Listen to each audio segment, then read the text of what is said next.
Everyone, this is Nanda Roy.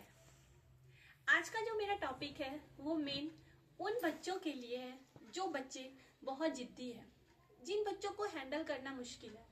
वैसे तो देखिए सभी बच्चे ही बहुत जिद्दी होते हैं और अगर अभी देखा जाए तो उनके पास हर कुछ पाने की होड़ होती है।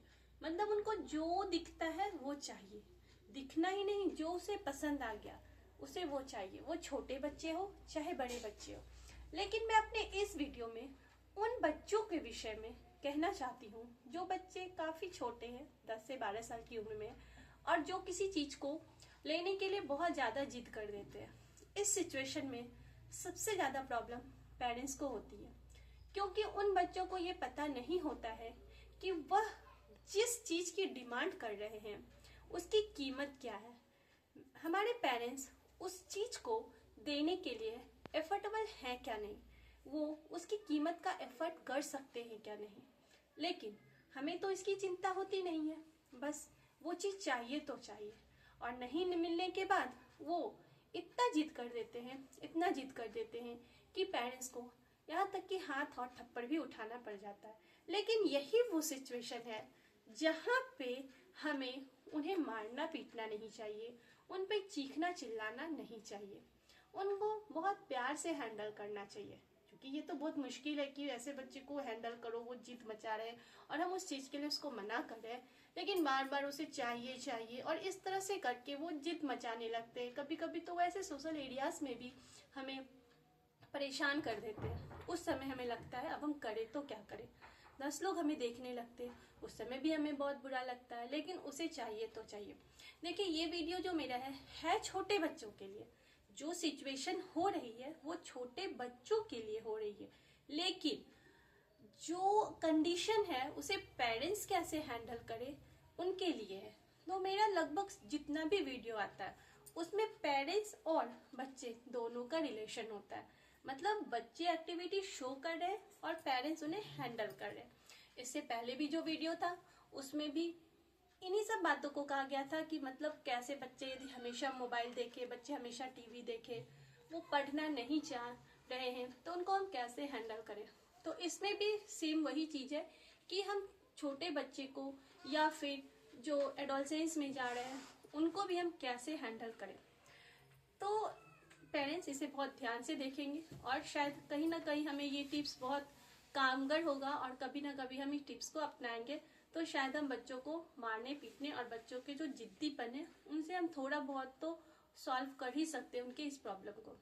तो सबसे पहले हम देखते हैं एक कहानी के माध्यम से मैं आपको ये समझाना चाहती हूँ, और एक कहानी में कैसे वो बच्चे अपनी मम्मी से जिद कर रहे हैं किसी सामान को लेने के लिए, और उनकी मम्मी किस तरह से उस सामान को ना दिलाते हुए भी अपने आप को कैसे कंट्रोल की और बच्चे पे उनका गुस्सा हावी भी नहीं हो पाया।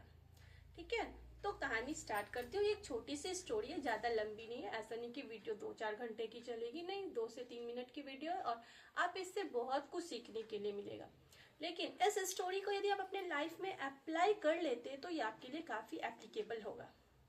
ठीक है, एक बच्ची थी, वो अपनी मम्मी के साथ शॉपिंग मॉल गई। शॉपिंग मॉल में तो बच्चे ज्यादातर वो टॉयज कॉर्नर ही जाते हैं। अन्य बच्चों की तरह वो बच्ची भी टॉयज कॉर्नर गई। उसे एक टॉयज बहुत पसंद आया।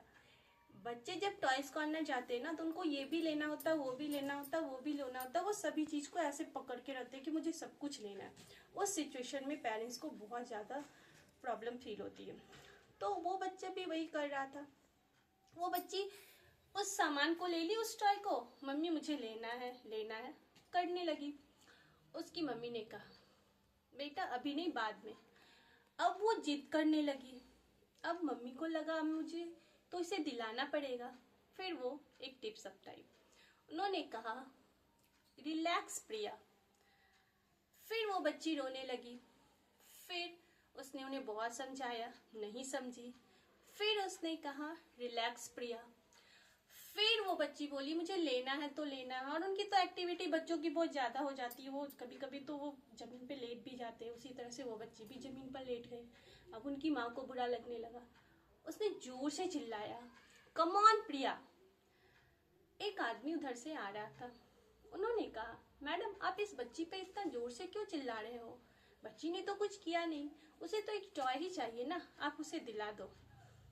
उस मैडम ने हंसा और कहा, ये बच्ची और मैं इसकी माँ हूँ, मैं इस पे नहीं चिल्ला रही हूँ, मैं अपने आप को रिलैक्स फील करा रही हूँ, इसलिए मैं बार बार बोल रही हूँ, relax Priya, come on Priya, relax Priya. Priya इसका नाम नहीं, प्रिया मेरा नाम है। और उस सिचुएशन में वो जो मदर थी वो अपनी बच्ची पे नहीं चिल्ला रही थी, वो अपने आप को उस सिचुएशन से हैंडल करने के लिए, सिचुएशन को हैंडल करने के लिए अपने आप को बोल रही थी रिलैक्स प्रिया, और प्रिया उनकी माँ का नाम था। तो वो आदमी मुस्कुराया और कहा, वाह, ये तो बच्ची को हैंडल करने का बहुत अच्छा उपाय है। और बच्ची फिर समझ गई और धीरे धीरे फिर वो सारे सिचुएशन को हैंडल करी। तो यहाँ पे हमने इस एनवायरनमेंट में क्या देखा? हमने यही देखा कि वो बच्ची टॉय लेने के लिए जिद कर रही थी, चाहती तो उनकी माँ उसको मार भी सकती थी, पीट भी सकती थी, चीख भी सकती थी, चिल्ला भी सकती थी, लेकिन उसने कुछ भी नहीं किया। वो सिर्फ अपने आप को कंट्रोल किया और उस सिचुएशन को हैंडल किया। तो मैं सभी पेरेंट्स से यही कहना चाहती हूँ कि ऐसे सिचुएशन हर किसी के साथ आता है, हर किसी के साथ आया भी होगा, मेरे साथ भी बहुत बार ऐसा हुआ है। तो आप इस टिप्स को अपना सकते हैं, अपने आप पे कंट्रोल कर सकते हैं, अपने आप को समझा सकते हैं और उस सिचुएशन को बहुत ईजिली हैंडल कर सकते हैं। यदि आपको मेरा वीडियो पसंद आया होगा, you can subscribe and like. Thank you for watching my video. Okay.